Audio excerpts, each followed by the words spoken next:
There you go.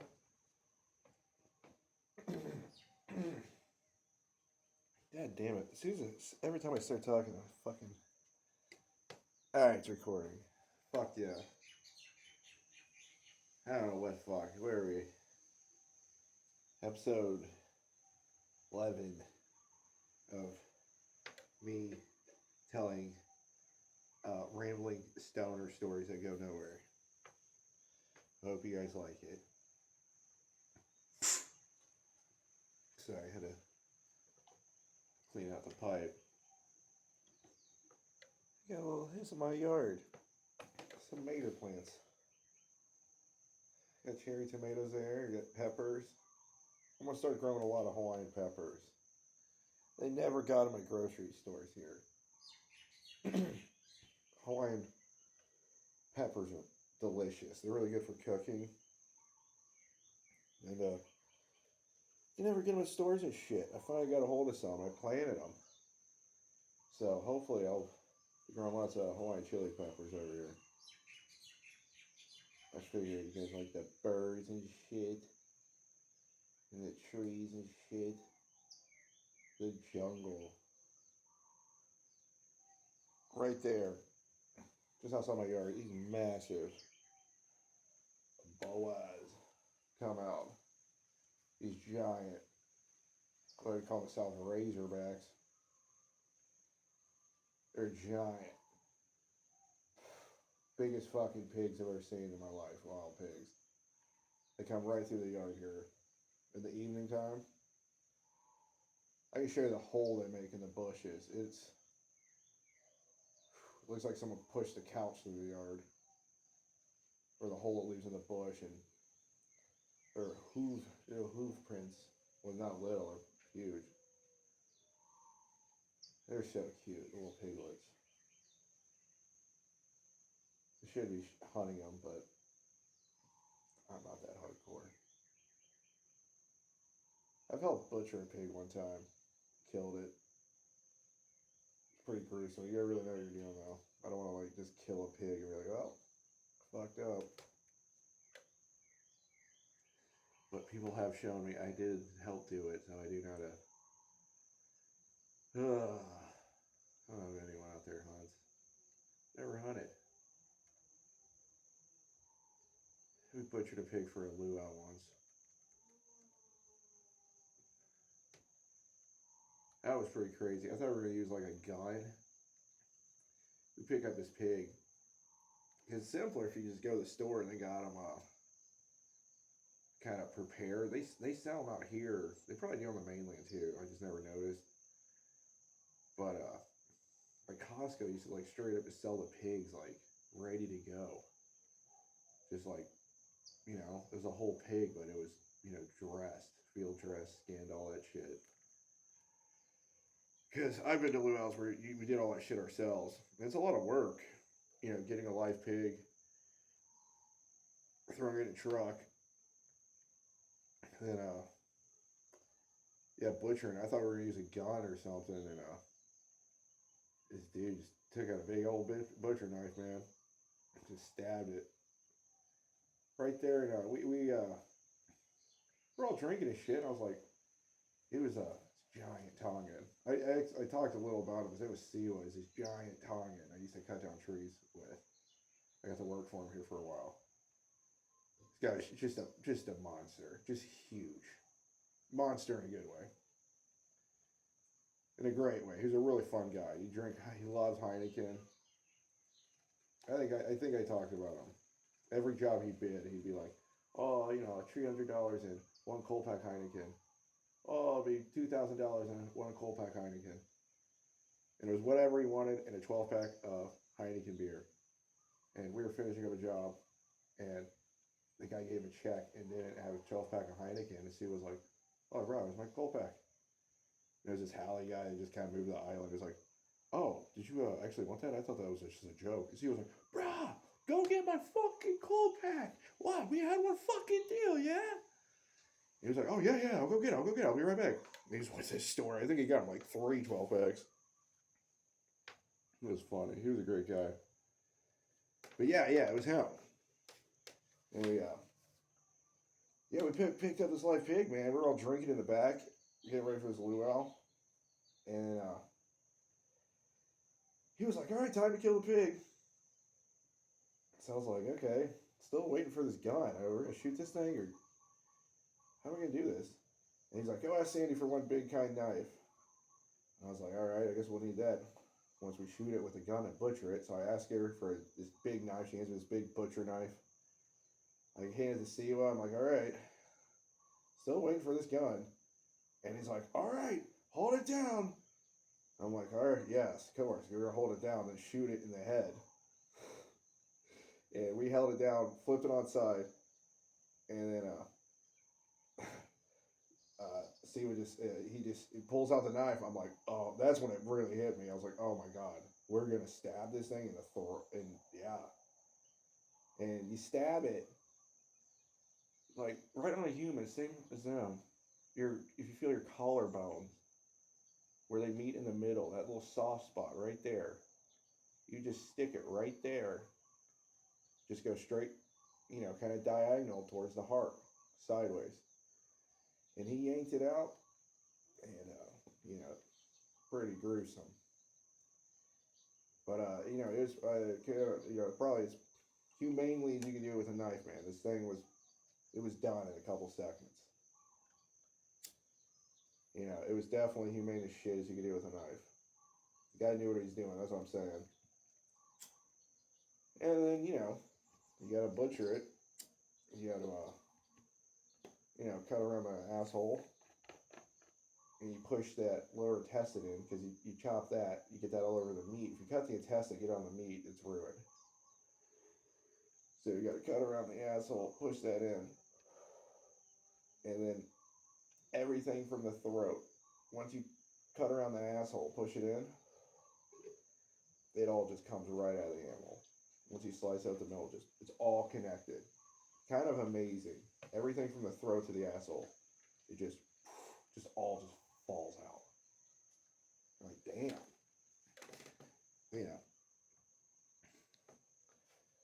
As far as vegetarians listen, I probably don't have a lot of vegetarians listen to this, but that's how it is.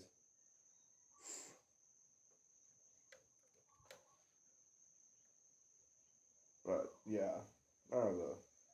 Yeah, then the luau, how the Hawaiians do it is you bury it. I've done a couple of these, so it takes all night to do it. So you got to dig a hole.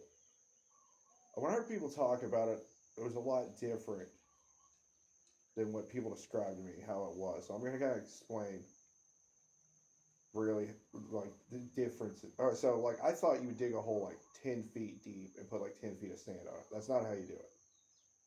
So you dig a hole, but the hole isn't like crazy deep. It's like 3 feet deep, 10 feet around. You know what I'm saying? It's more of a crater. And in that crater, you're going to take a bunch of big rocks. All the big rocks you can find. You need tons of rocks. And you want to get big boulders, like 6, 7 inches around, size of coconuts, maybe half the size of coconuts, that kind of size. And not from the river. You never want to get rocks straight from water because they absorb water and explode. So you got to kind of do it, in the yard, forest. And a lot of times, once you do this once, you'll have a pile of rocks that you can use for the next one. So it's really just this first time you got to do all this. So you're going to get that crater dug. Then you can put rocks all in the bottom of it. You cover the thing in a layer of those rocks I was talking about. Then you take the pig. Once it's clean, dressed. Once you get all the guts out, you got to take that whole pig and throw it on a big kind of bonfire. And it's going to roast all the fucking hair. Really kind of cleans it. Gets all the hair and shit burned off. And then you got to, it loosens up the feet. You can pull the toenails off. They just kind of come off. It's weird. It's going to poop. So then once you got your pig, you split down the middle. It's flattened. like y'all seen. You're gonna take that pig, right? And now you want to stuff the pig. You, I thought you would just cook the pig, but there's a lot of work, so you just want to cook the pig. Sometimes they'll put turkeys in there, ham, bacon. You want to put definitely a lot of green papaya in there, stuff like that. So it's all going to be cooked together. All right? That you wrap in chain link fence. You get some fencing wire. It doesn't have to be chain link. It can be like, but it's got to be like really heavy gauge wire. You wrap that around all the stuff you're cooking. And you're gonna make this just this giant joint that's made out of wire and meat and papayas. Right? And that's really just so you can handle it. The reason all this wire is there is just so you can pick up all this meat and shit. Then, once it's wrapped up like a giant joint, you're going to cover it in a bunch of burlap sacks. You're going to go to the ocean, you're going to get a bunch of salt water, so you got like 5 gallons of it, and you're going to soak a bunch of burlap sacks in it. And then you wrap everything in that. When you make it, you cover everything, and then put like 2-3 layers around it. So it's 2-3 layers thick of burlap soaked in salt water. Just real quick, not like overnight or anything. Just a quick dunk wrap. Then you're gonna cover the fire. You gotta start making a fire. The fire, you gotta get huge. You're gonna put a pile of wood. It's like 2 cords of wood. That crater you made, you need that pile of wood to be about 5 feet high in the middle. Right? Big ass pile of wood. Big hunks of wood. You want something like ohia. No bullshit like you just raked the yard, got a bunch of leaves. You gotta use the actual good hardwood. Like in the South, we use hickory. If you're out west, mesquite. Here, we use ohia and kiave. You get that fire going. That fire's got to burn down till it's a pile of embers. Once it like collapses, and it's just hot embers. You're going to take that and cover it in a bunch of banana stalks. You got to cut down banana stalks, big thick ones. And you need like 7 or 8 of these logs, banana trees. You're going to chop them down and put that on top of the fire. Once you do that, then you put your joint of meat in burlap sacks on top of all this green vegetation. You want to put a bunch of green, those banana stalks, you want to put a bunch of banana leaves on top of that, a good layer of vegetation. Then your meat. Then they used to just would cover it all in sand. But how we would do it is you take a tarp, spread it over the top. Then you cover it in sand. And the sand is only like 2 or 3 inches deep. Oh, no, wait. No, you don't use a tarp. What the fuck am I thinking? Use banana leaves. Fuck me, dude. You don't use fucking a tarp. Don't use a tarp. We use banana leaves. Use a ton of banana leaves. Huge banana leaves. And you cover that thing till it makes a layer covering everything. Then you put the sand over it. And the sand's only going to be like 4 or 5 inches deep over the whole thing. And it's going to cook for like 12 hours. Now, as a guy, you got to, this is the men's job. You got to stay up all night. And what you got to do is you have a big pile of sand on the side, and you'll see steam coming out. You see a little crack form. Steam will start coming out. You got to take your shovel and take a little sand and just put it on top of that where it's steaming to block it in there. And that's what you got to do all night. And that's the men's job. I've done it every time. I've done it 3-4 times. I'm always down to do it. A lot of people at this point will be like, okay, I'm going home. But it's like, all right, no. Gotta stay up.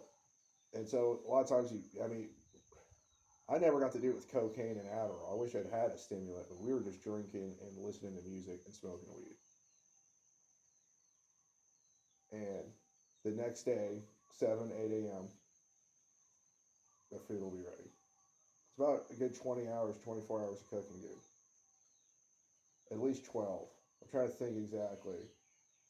But yeah, the sun would still be up when we get it on there, dude. So it'd be at least 12, 14, 16 hours of cooking. And I kind of tell all this to say,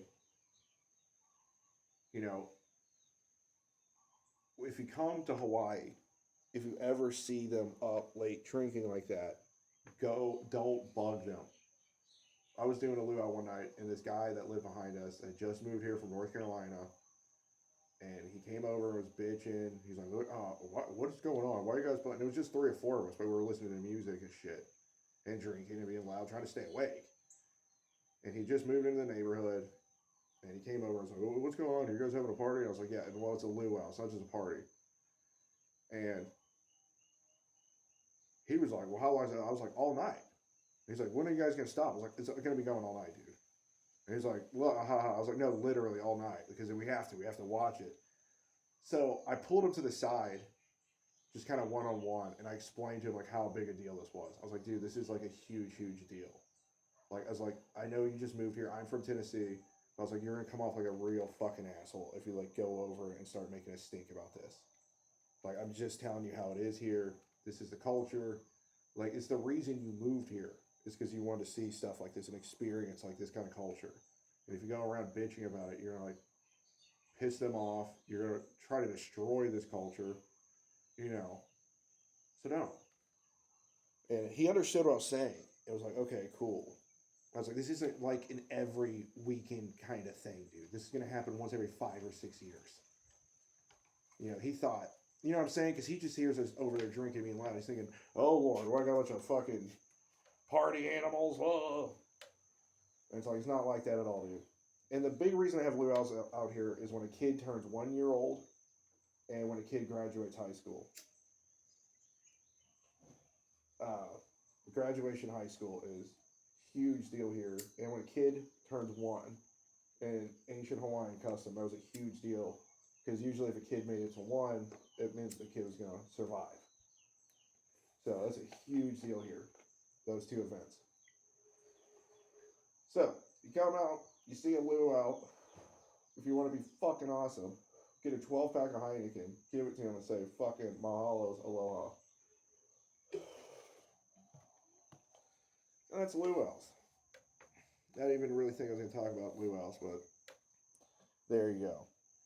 And then huli huli chicken. Let's check this. Yes. Yeah, huli huli chicken is rotisserie style. I talked about that. So that's that. Oh, what a beautiful day. I was going to record this inside. I thought, you know, why not just come outside and do it?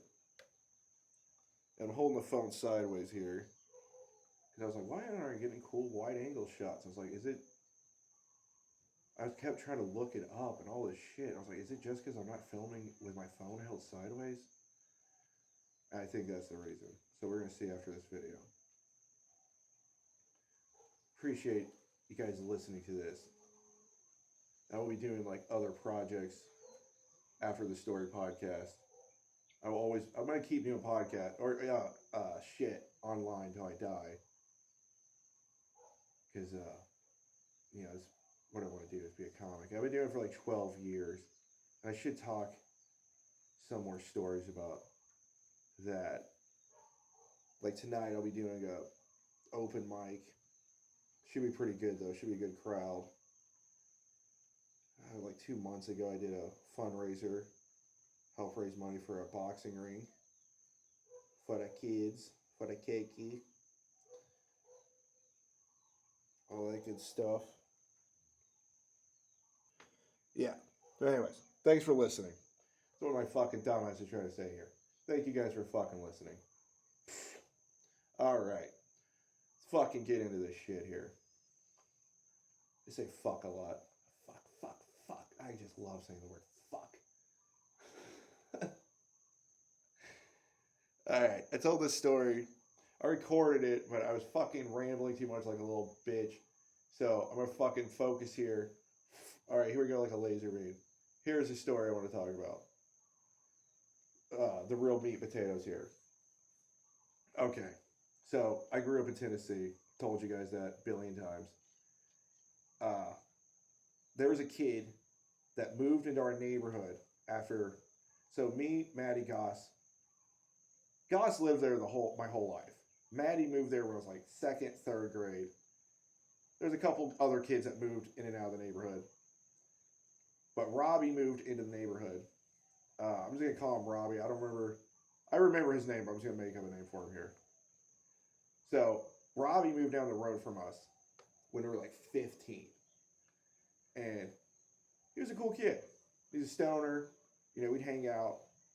His parents were pretty fucking chill.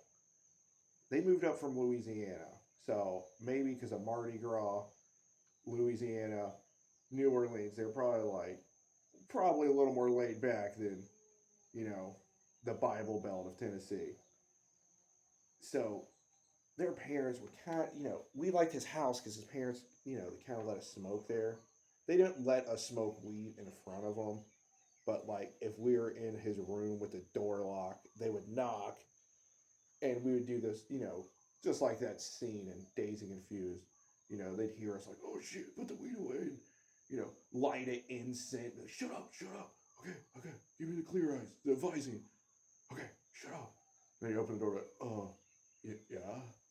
His parents are like, "Dinner's at 5. If your friends want to stay for dinner, they can." He'd be like, "Oh, okay, thanks." And then we'd shut the door like dumb stoners. I'm sure they could hear us be like, "Oh my god, they believe this. They're stupid. Oh my god, we're so hot," But then his parents are cool. And we were like 15 and shit. So I'm hanging out at his house. And I remember this day, it was me and Maddie. And you've heard me talk about Maddie. And there was this other guy hanging out with us. I don't remember the guy's name, so I'm just gonna call him like Joe Blow. And he was like 2 or 3 years older than us. So he was in high school. I think he was like 17. I remember being 15 because I remember I wasn't old enough to drive. And I was old enough to have my learner's permit, but I didn't have it yet. I remember being like 15, like, I really need to get my driver's permit. But I didn't have it yet. And this guy was 17, and he also did not have a driver's license or a permit. This all comes into the story. None of us had driver's license. That plays into the story here. So, all of us with no driver's license or permits, we're sitting around at Robbie's house one day, and I remember the year was I don't know what year it is, but it'd be like around 2000. It was the summer that Nelly and the album Country Grammar was huge. It was playing everywhere. It was that song, "If you want to take a ride with me, I take a da-da-da-da-da-da-da, so why don't you build it? Hey, must be the money!" And that's like what they yelled. "Hey, must be the money!" So, look that up. Whatever summer that was the summer. All right? We're smoking weed out of like Coke cans, listening to the Nelly CD. We're 15 years old. Life's good. Right? So we're hanging out at Robbie's house this beautiful sunny day. At some point, one of us was like, "Let's go get some cigarettes." All right? None of us are 18. Back then, you had to be 18 to buy cigarettes. None of us were 18. But there was this store way far from us, about 4 or 5 miles from us. Maybe further from that. It was out on Bill Reed Road. So it'd be from Mountain Shadows, Royal Shadows Drive, that street, all the way to Bill Reed Road, like the middle of it.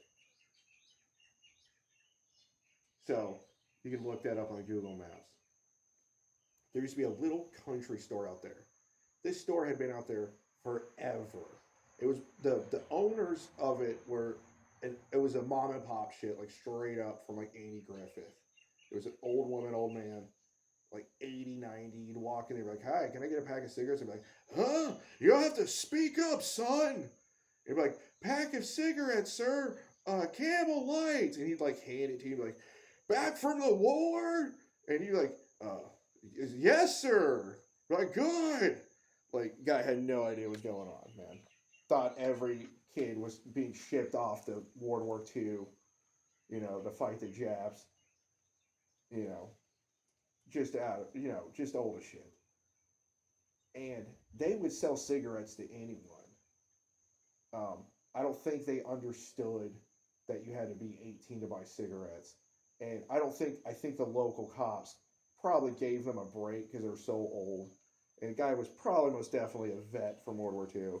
I'm sure they tried to explain it to him, and they're like, "Okay," and they're like, "So no cigarettes to kid," and they're like, "Okay," and they're like, "It's whatever." These elderly couple will be dead or retired in 18 months. Just let them run the. You know what I'm saying? When someone's that old, you just gotta give them the respect and just let them do it how the fuck they did it for another year or two till the inevitable happens. So we're like, we go. I remember they called it the shithole. The nickname for the store was the shithole. Anyone that went to Wall High School with me probably remembers that place, the shithole. So we're like, let's go to the shithole. Get these cigarettes because all of us are underage. So here's a problem: none of us can drive or have a car. So Robbie had an older sister who was really cool, and she would like smoke weed with us and shit. And she was cool, man. She was definitely a cool older sister. Show us cool music and shit. She was cool, and she had just graduated high school, and her parents, for a gift for graduating high school, had given her a. It wasn't a brand new Jeep Cherokee, but it was like cherry, as we say out here. It was like 4 or 5, maybe 10 years old, but the thing was just brand sparking new, spanking new. I think it was the '80s model, the one that everyone wanted, 4x4 that had the most like that model, the one that everyone loved for 4x4 again. That was a cherry car. Driving around that in Tennessee with, you know. So he was like, "We can take my sister's car," and I'm like, "Great." None of us have our driver's license. None of us have our permit. And Maddie, being having half a brain, was like, "I don't think this is a good idea, guys." And so us being, guys, of course we're like, "Oh, you know what, Maddie? You're right. Let's just play Xbox." No, we called him a pussy. We're like, "Maddie, you're a pussy, pussy. We're gonna go do this. You sit here like a bitch." Of course, is what we told him. So he gets the keys to his sister's brand new Jeep Cherokee, and we get in the car. We're heading down to the shithole to get cigarettes. And Robbie gets in the driver's seat. He's driving. Dude, Joe Blow, driver's side, passenger shotgun. And I'm sitting in the back bench seat with the middle back seat. Robbie is driving like any kid that doesn't have a driver's license. He's driving like a Kia boy. He's flooring it, going around corners too fast, slamming on the brakes here and there, making the tires squeal. And I'm like, "Hey, Robbie, chill out, man." And he's like, "Bruh, you're being a pussy. Shut up." And he keeps driving. And I remember saying, "Guys, put on your seatbelts." Because I've always been a seatbelt guy. Even as a kid, I was like, "Oh, this thing will like save my life? All right, cool." Click. And they're like, "Seatbelts are for pussies." And that was back in the day. They couldn't even give you a ticket if you weren't wearing a seatbelt back then. I remember them passing that law when I was like high school, early 20s. Like and then I was against it. "You're making me wear my seatbelt. Oh, tell me what the fuck to do." But He's not wearing a seatbelt. Him and Joe Blow aren't wearing a seatbelt. He's going around driving like a fucking crazy asshole. And I remember I had seen something on TV, and they're talking about how Jeep Cherokees rolled over easily and flipped. I remember saying to him, like, hey, be careful, man. These things are like top heavy. They can flip easily. He's like, shut up, pussy. It's all foreshadowing. So we get all the way down to Bill Reed Road, and we're going around, and there's just this little curve. It's kind of a, who knows what the fuck it is now. But back then, it was just a meandering country road where the speed limit was 35 miles per hour. Mostly wooded area with a couple of lots that where a house or a trailer was put. Nice area, beautiful. So we're driving around, and there's just these curves. Like I said, it's like 35 miles per hour maybe, and it's nothing insane, but it's just, a little bend to the left, a little bend to the right. Something you should be able to handle easily if you're not driving like an asshole. He's going way too fast for this gentle curve. So the curve is going to the left. I still see all this in my brain. Just, oh. Again, so I'm just looking at my memory, literally just staring off into space now. I can see it all. And his sister's golden Jeep Cherokee with tan-ish interior. He came up to this turn where it went to the left. But there was a giant puddle on the road. Just like half-inch deep. Nothing crazy. He hits the turn right when we're on top of this puddle. He turns it to the left, and when he turns it to the left, the car goes way too far to the left. We're going to go off the road to the left, that far left. So he turns to the right very fast. He goes left, right. As he turned to the right, it went way over compensated. So we are now going completely sideways off the road. So in a half second, it went left, right, and now we are 90 degrees to the right, going 30 miles per hour. Right? I thought we were going to die. I just like slow motion, all this shit going through my brain now. Which was all, so when we turn to the right and go 90 degrees that way, off the road, it would have been fine because it was just going down a little 2-foot embankment into a giant yard with a house like 100 yards away. It would have been fine. But,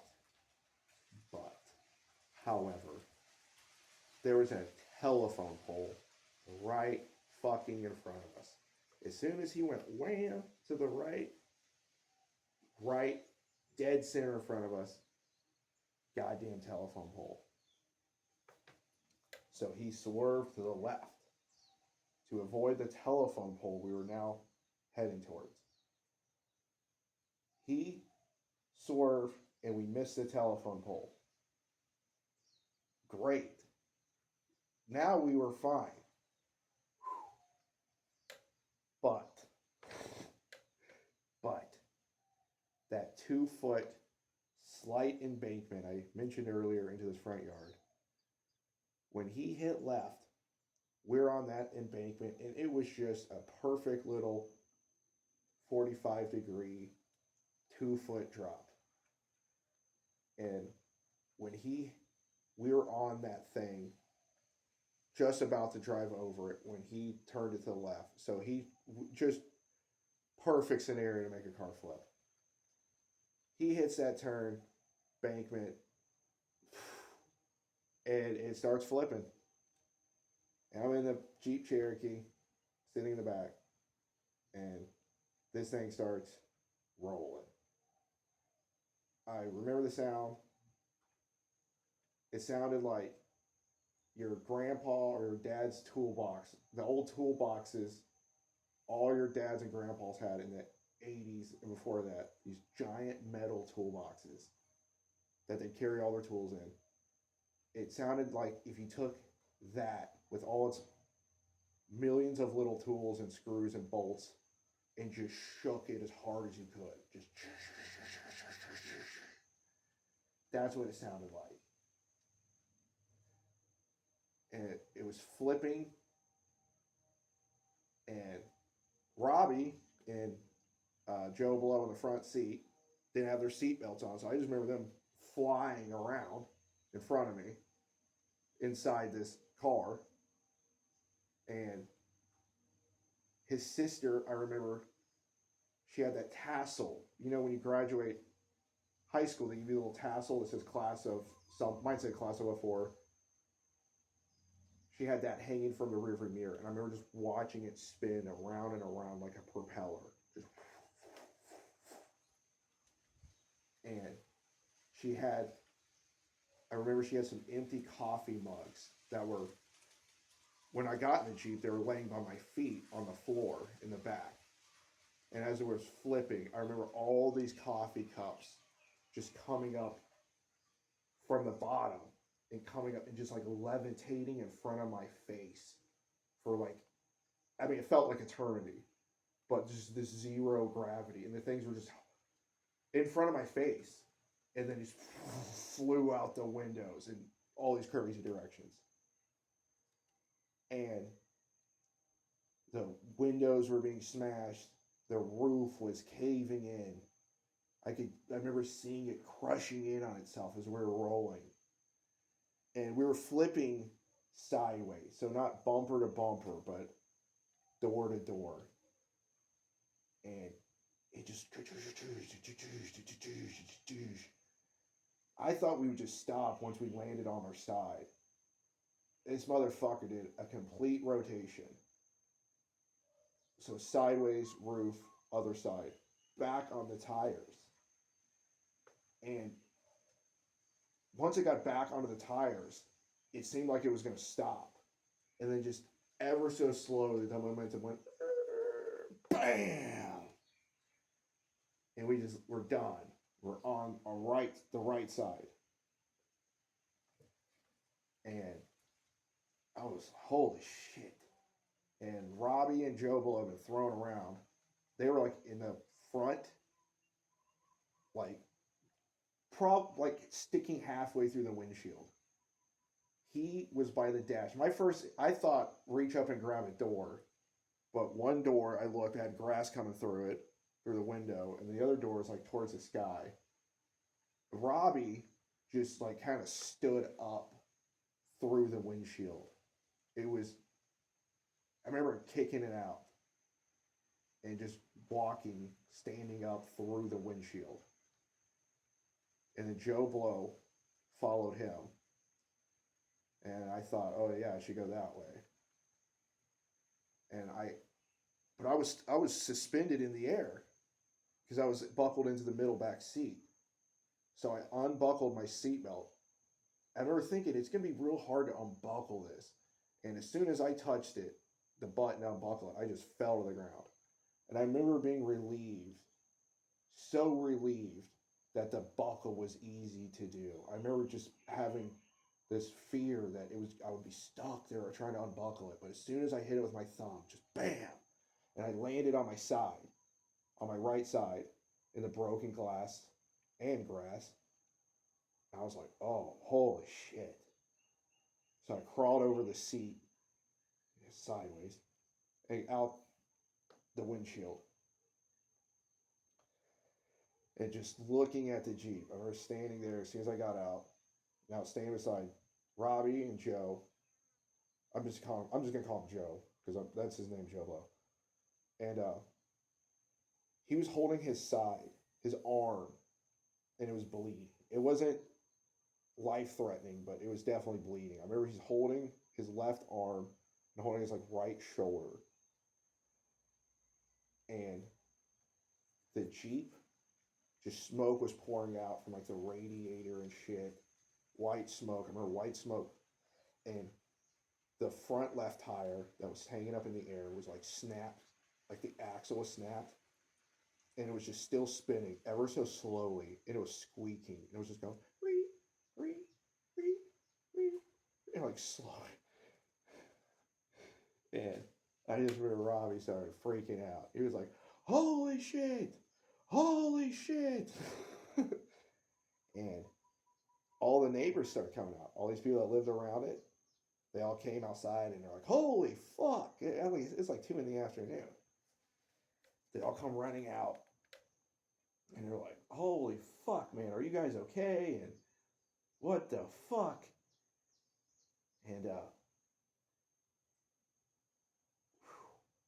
yeah, the people who lived in the house came out, people from across the street. Now there's like a dozen or 2 people standing around. The whole family's and shit, you know?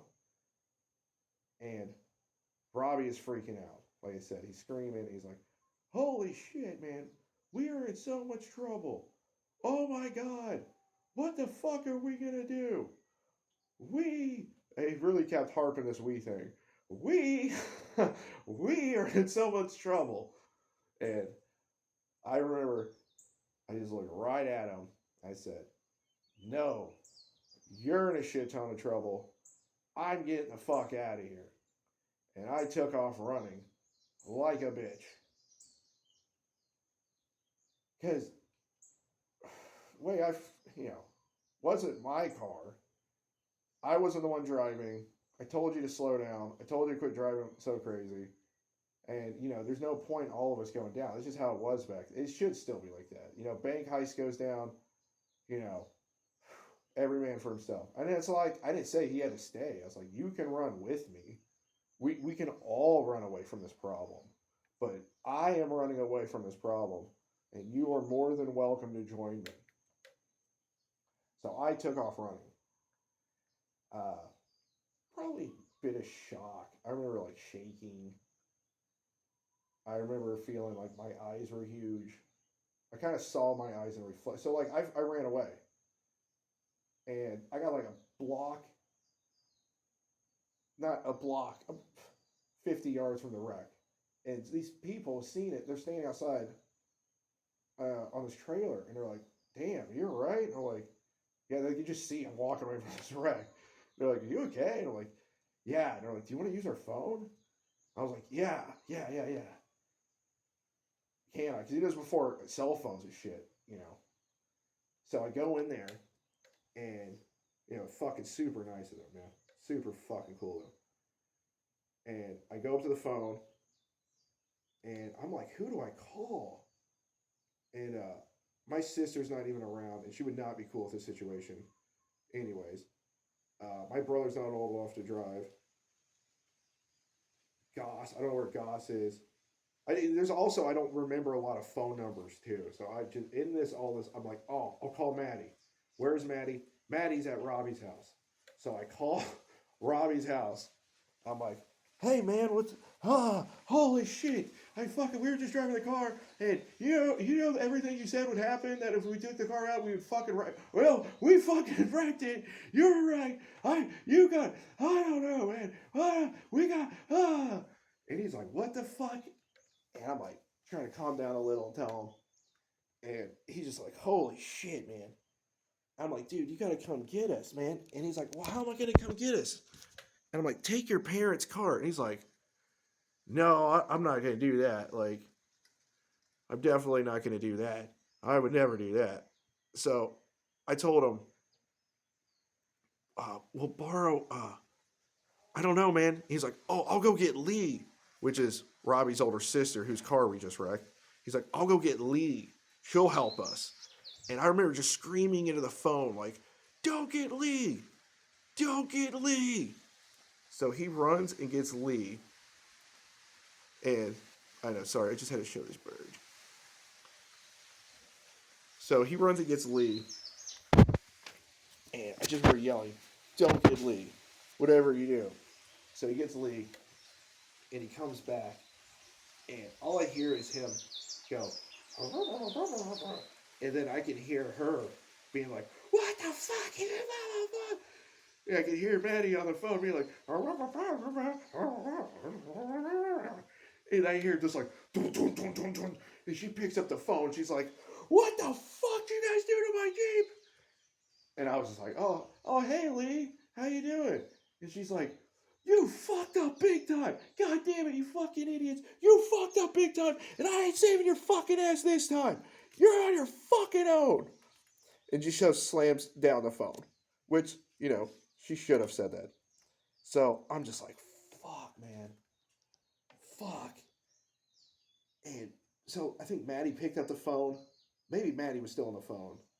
And I was like, okay, well, okay, bye. So I just take off. So I look at the people. The people in the trailer heard everything. They're just like looking at me. I was like, oh, thank you for letting me use your phone. Have a good evening, sir. Ma'am, the whole family. Sorry for interrupting your lunch. So I just take off, dude. I just walk down the street. And I'm walking down Bill Reed Road. I'm like 15, but I'm bad with roads. So I'm not exactly sure how to get back home. The only way I know to get home is to go all the way up to like Oodwall Ringgold Road, go all the way to the right, which is like, I don't know, miles and miles. So I just started walking, man. And I remember I had some tobacco on me. I remember I had like some dip or something. And I remember like throwing at some bushes. I'm like, oh, the cops are gonna be looking for that. And I kept thinking the cops were just gonna come up and bust me any second. I just thought any moment some cops were gonna pull up and be like, freeze, get on the ground. So I was just walking down the road, just waiting for the shit to happen. I had just given up. I just knew I was gonna get caught. Once I got back home and shit. And the part of me was thinking, like, damn, maybe I should have just stayed there because I'm gonna be caught anyways. Because I called Lee and told her. That was pretty stupid. And everyone that saw it, and I'm a dumb kid. So I just kind of knew I was gonna get caught. I remember walking down the road, and two kids on bicycles came up to me, and were like, "Hey, how you doing?" I was like, "Good. I just flipped a car." And they're like, "What?" I was like, "Yeah, me and my buddy were just driving. He flipped it. We just crawled out the windshield." I remember they said like, what, "Did it explode?" And I was like, "No." And I just kept walking, and they just kind of stopped on their bicycles and was like looking at me walking away, like kind of looking over their shoulders back down the road, like, is he insane? Like back down there it happened? And I just kept walking, man.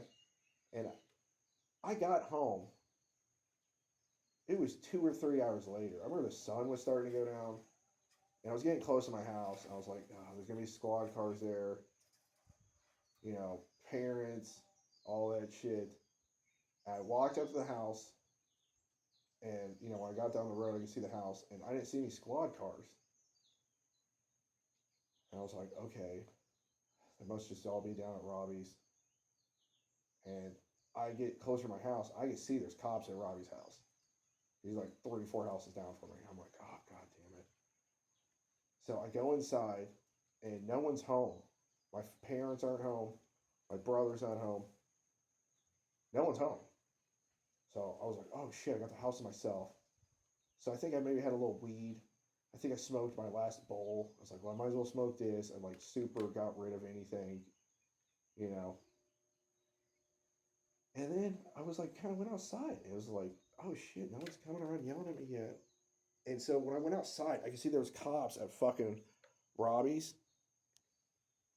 And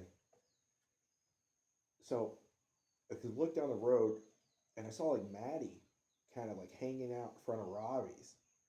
And he kind of noticed me. So like I was like, hey, come here, bro. So he saw me. He was like, holy shit. Maybe he's back at his house.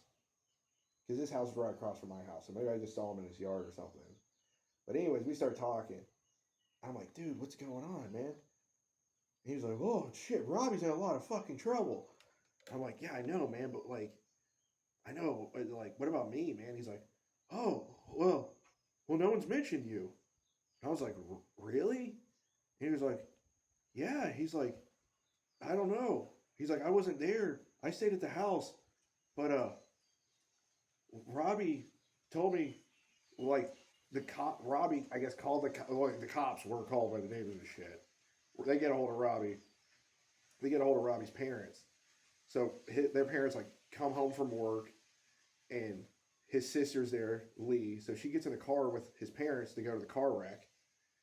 To get this car towed out of these people's yard and talk to the cops and shit. And Lee said when she got there, I wasn't there, so she didn't mention me. She was like, hey, he's not here, I'm not going to say anything. Joe stayed, Robbie stayed. So they didn't say anything. Robbie didn't say anything. I guess the neighbors didn't say anything. So I didn't get in trouble. I got away with it. And Robbie, his parents were pretty cool, so it's just, some grounded, probably, I don't know what. Made it back somehow. But that shit was fucking crazy as fuck, man. I've still never flipped a car besides that. Been in a car when it flipped. I keep saying flipped a car. I wasn't driving. But that's the only time I've been in a car when it flipped. So, if you're going to take a car out, I would suggest you kind of know how to drive. Probably help if you're going to kind of go joyriding. Alright, that's my story. And I'm sticking to it. Robbie, I know you're out there. Love you, buddy. Maddie, shout out where the fuck you're doing. Lee, was super awesome of you, not saying anything. Joe, glad your arm was fine. Alright, I'll talk to you guys later. Check out my shit. I'm going to keep doing shit. I'm just really kind of learning how to do all this shit with computers. I'm sure you guys can tell I really don't know shit about doing this kind of stuff. I'm just a guy that worked on trying to tell dick jokes. And now I got to work on letting you guys know who I am. Alright, I'll talk to you guys later. Fucking hope you're doing it all fucking awesome. Alright, love y'all.